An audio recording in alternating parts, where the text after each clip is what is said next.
បាទនេះយើងកាត់បាន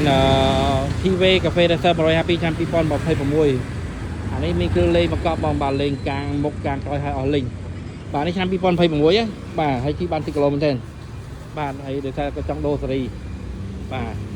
ចាំបងចាអារម្មណ៍មកមើលបានមកទឹកស្អាតមែនទេបាទតម្លៃធូរជួននេះបាទមានកាំងក្រាក់បោកហើយត្រាច់ជាប់ការពីជង្គង់បាំងខ្យល់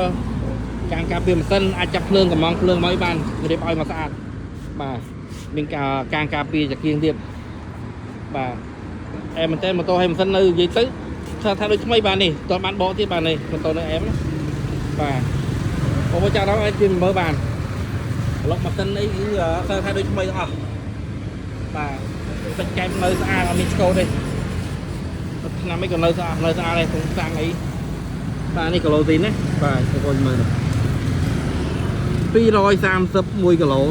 បាទដូចថ្មីមកបាទអែមតែបាទចៅដល់អាចមកមើលតនៅ KV3 ចំនួនបាទជួបគ្នានៅក្រោយទៀត